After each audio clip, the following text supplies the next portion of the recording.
Baik, terima kasih pemirsa Anda masih bersama kami dan Mas Akun. Alhamdulillah kita sampai di segmentasi tanya jawab. Insya Allah kita akan mendengarkan paparan dan jawaban dari guru-guru kita yang akan melengkapi tentu saja pemahaman kita bahwa bulan ini juga sangat istimewa dibanding dengan bulan-bulan yang lainnya. Pertanyaan selanjutnya akan disampaikan oleh Bapak Odit yang akan dijawab oleh Kiai Muta'ali. Silakan Pak Odit. Assalamualaikum warahmatullahi wabarakatuh. Menyimak dari Ustadz tadi perihal ibadah di bulan Zulhijjah sangat luar biasa. Tentunya utamanya adalah wukuf di Arafah ya. Semua itu kan impian dari semua orang ingin wukuf di Arafah gitu kan. Nah sekarang kalau misalnya ada pilihan gitu Ustadz. Begitu inginnya kita, apalagi sekarang kan haji itu sudah lama sekali antriannya untuk yang reguler ya. Bahkan sampai ada ratusan tahun gitu kan. Andai kata kita misalnya mendapatkan rezeki yang besar dari Allah SWT misalkan gitu kan.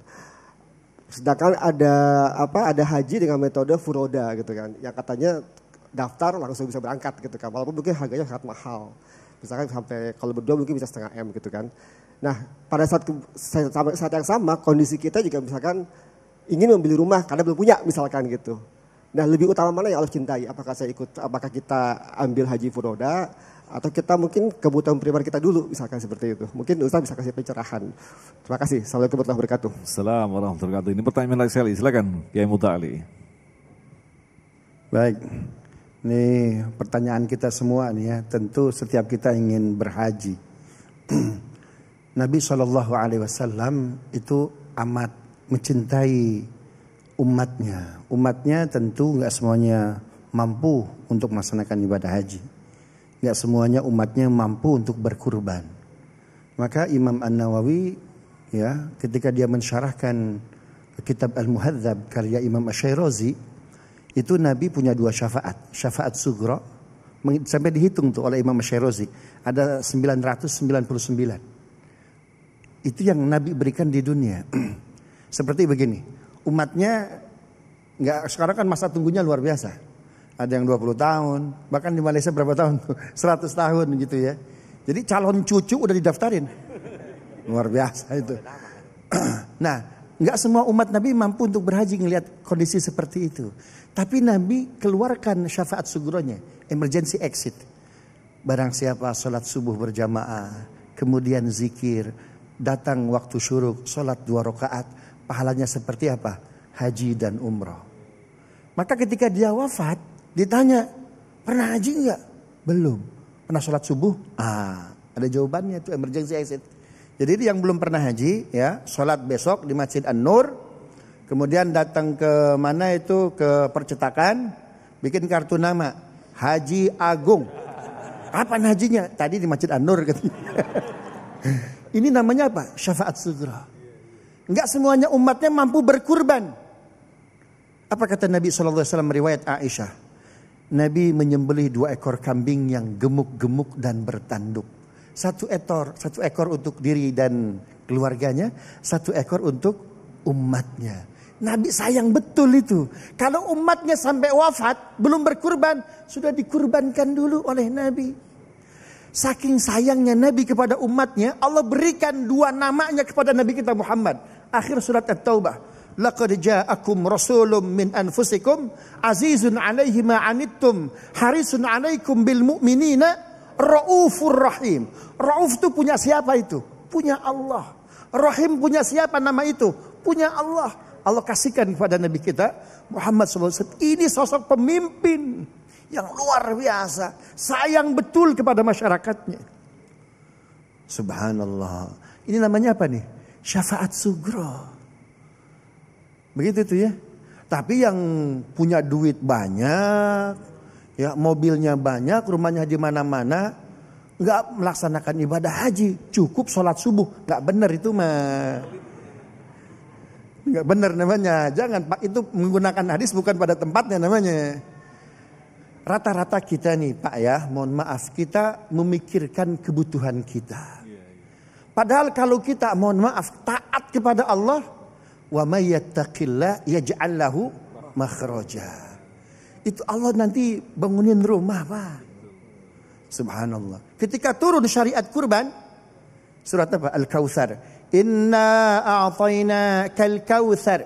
kami telah memberikan nikmat Al-Kautsar. Al-Kautsar itu beda dengan kasir. Kasir banyak, 1 juta banyak, masih bisa dihitung. 1 miliar banyak, masih bisa dihitung, limited. 1 triliun banyak, tapi masih bisa dihitung. Nolnya 12, nolnya 40, berapa Mas Agung? Yang nggak bisa dihitung itu Al-Kautsar. Inilah yang disebut dengan tafsir diksi dari wa in ta'uddu ni'matallahi la tusuha, diwakilkan dengan kata apa? Al-Kautsar. Makanya Bapak ganti bukan syukron katsiro, syukron kautsaro. Luar biasa. Langsung jadi menantu itu. Subhanallah. Nah, Allah nggak minta kompensasi dari nikmat Kautsar itu. Allah cuma minta 2. Apa itu? Fasalli, salat, wanhar, dan berkurban. Subhanallah. Ibrahim menyembelih siapa? Ismail. Berat itu. Subhanallah. Ketika falamma aslama wa tallahu lil jabin, ketika keduanya pasrah, itu pisau menempel di leher. Wa nadainahu ayya Ibrahim, dari atas langit, Ibrahim, Ibrahim. Ibrahim menengok ke langit, pas menengok ke Ismail, wa fadainahu bidzabhin azim, udah diganti. Kelimpungan Ibrahim pulang ke rumah, ternyata Ismail itu berdiri tegak, sehat bugar, luar biasa itu, fresh. Saking senangnya Ibrahim ngelihat Ismail selamat sehat, berdoa. Doa Ibrahim diabadikan dalam Al-Quran 129 Al-Baqarah. Rabbana wab'ats fihim rasulan minhum yatslu alaihim ayatika wa yu'allimuhumul kitaba wal hikmata wa yuzakkihim innaka antal azizul hakim. Ya Allah, utus dari Ismail seorang nabi akhir zaman yang membacakan ayat-ayatmu dan mengajarkan kitab sucimu dan hikmah serta mensucikan umatnya. Ketika Ismail ini kurban luar biasa. Bapak pernah nggak kurban motong anak? Enggak, motong anak kambing, motong anak sapi, anak sendiri nggak ada. Ini motong anak sendiri, tapi direalisasikan karena Allah itu pencemburu berat. Bapak ngelihat istri jalan sama laki-laki lain, cemburu nggak? Cemburu. Ibu-ibu ngelihat suaminya jalan sama artis, walaupun nggak mungkin, Bu. Subhanallah. Itu cemburu betul kan? Cemburu betul. Allah itu lebih pencemburu. Ibrahim, dulu kau beribadah kepadaku, sekarang kau punya Ismail, kau lebih mencintai Ismail. Diuji sama Allah, tapi diaktualisasikan, dilaksanakan cinta Ibrahim kepada Allah dengan menyembelih apa? Ismail. Tapi Allah ganti, bukan hanya dengan seekor kambing. Dari Ismail lahir siapa? Nabi kita Muhammad. Itu kan nikmat terbesar kemanusiaan. Ketika surat Al-Kautsar turun, ada sahabat, mohon maaf, jangankan buat korban, buat bayar SPP aja nggak ada. Buat daftar ulang aja susah. Ini kan musim daftar ulang sekarang. Subhanallah. Bagaimana ini? Kata Nabi, pinjam siapa? Anas bin Malik. Pinjam Anas bin Malik. Ke siapa? Ke Utsman bin Affan. Subhanallah. Datang ke Utsman, lalu dikasih uang, beli 1 ekor kambing, dipotong. Nabi ketika perang Uhud kalah kita, betul nggak? Tapi kata Nabi, Uhud boleh kalah, tapi Islam harus sampai ke seantero dunia. Bahkan ke Mesir, walaupun penaklukan Mesir bukan pada masa Nabi, pada masa siapa? Umar. Tapi di-announce oleh Nabi, penaklukan Mesir sudah oleh lisan Nabi. Siapa yang mau investasi untuk penaklukan Mesir? Nggak ada yang angkat tangan. Kenapa? Karena para sahabat kan kalah di Uhud, nggak ada ghanimah, nggak ada fee. Siapa yang angkat tangan? Anas bin Malik. Ana ya Rasulullah. Semua sahabat kaget. Anas, ono duit angkat tangan, duit dari mana? Subhanallah. Baik. Sampai Nabi menghampiri Anas. Mungkin bahasa kita kalau bapak ibu baca hadisnya bisa tersenyum tuh. Apa kata Nabi? Hello Anas. Mungkin bahasa kita begitu ya. Sehat Anas. Anas tersenyum. Rasul, kan aku disuruh pinjam duit untuk berkurban. Aku berkurban. Subhanallah. Setelah itu rezekiku seperti tsunami tak tertahan. Maka Anas bin Malik sahabat yang paling panjang umurnya, paling banyak anaknya dan paling banyak rezekinya, luar biasa. Kenapa? Modalnya dari kurban pinjam. Setelah Anas ngomong begitu, turun surat At-Talaq ayat 2 ayat 3. Wa may yattaqillah yaj'al lahu makhraja warzuqhu min haitsu la yahtasib. Wa may yatawakkal 'ala Allahi fahuwa hasbuh. Innallaha balighu amri. Qad ja'alallahu likulli syai'in qadra. Barang siapa bertakwa, Allah kasih jalan keluar, Allah kasih rezeki yang tidak disangka-sangka. Ini mah cuma motong 3 juta, Pak. Nggak ada apa-apanya. Mudah-mudahan bermanfaat. Baik, mungkin Ustadz Arifin sebelum nanti kita lanjutkan di pertanyaan berikutnya. Berbicara tentang memaknai mampu. Mungkin pada saat itu kita maknai, Ustadz tadi mengatakan kita sering berhenti pada kata bagi yang mampu.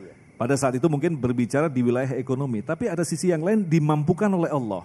Karena ada contoh yang sangat konkret. Saya pernah melihat di situ seorang tukang beca yang gak mungkin berangkat haji. Gara-gara ditanya oleh penumpangnya, Bapak sudah pernah haji, dihajikan sama Bapak ini. Nah ini artinya mindset kita untuk memahami mampu itu kan harus kita rubah. Iya, betul sekali.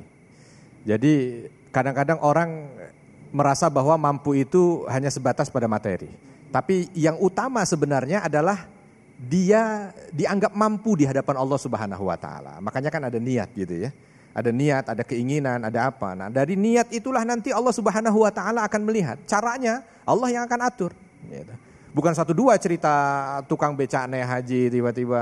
Ya, jamaah saya tukang pijit ya, itu naik haji. Cuman gara-gara ketika pulang dari mijit dia ngelihat ada di pinggir jalan orang selamatan mau syukuran mau berangkat haji. Dia nangis di situ. Sambil sampai rumah dia doa, ya Allah kapan saya bisa haji ya Allah. Nggak lama dari itu, lama lah 2 tahun. Tapi tetap berangkat. 2 tahun dia diminta sama seorang kaya yang ada di daerahnya untuk mijit. Karena orang kaya ini 2 bulan lagi mau berangkat haji nggak bisa jalan sama sekali. Sopirnya ngomong, saya punya kenalan tukang pijit kalau mungkin bisa itu kalau mijit bisa jalan. Akhirnya dipanggil sama supirnya ini, bapak tukang pijit ini dipijit. Bisa jalan dipijit. Dia memang punya kemampuan lah gitu ya untuk mijit. Bisa jalan. Dia bilang, ya Allah, ini alhamdulillah saya bisa jalan ini, berarti saya berangkat nih insya Allah 2 bulan lagi. Cuman saya takut kalau nanti di sana nggak bisa jalan lagi, siapa yang mijit? Kamu mau nggak kalau berangkat sekalian dengan saya ini? Oh ya mau Pak, wah berangkat itu.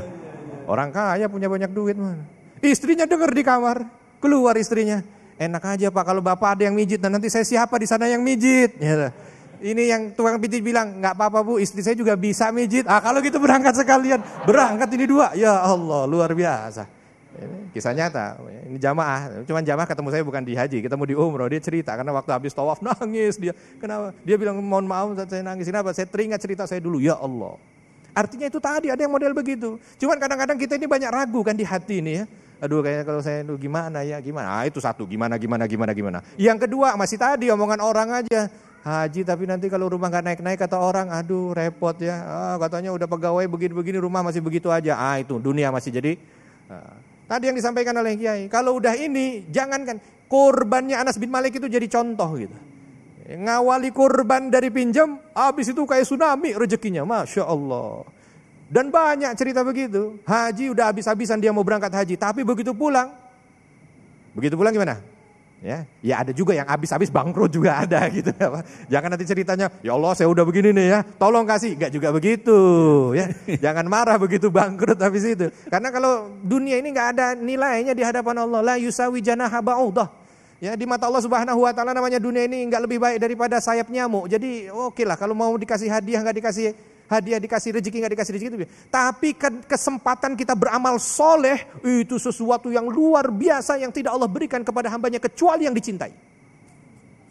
Fir'aun nggak dikasih kesempatan nyembelih korban. Ya, walaupun kaya luar biasa. Korun nggak pernah haji, walaupun kaya luar biasa. Ya, kenapa? Karena hanya diberikan kepada hambanya yang dicintai. Luar biasa sekali. Jadi kalau yang belum haji belajar mijit dulu ya. Biar diajak sama calon haji. Joknya begitu ya. Insya Allah nanti ada pertanyaan selanjutnya yang akan disampaikan oleh Ibu Diana. Kita akan jawab selepas pesan-pesan berikut ini. Tetaplah bersama kami Damai Indonesiaku. Maafkan bila ku tak sempurna. Cinta ini tak mungkin ku segar. Ayat cinta bercerita, cintaku padamu.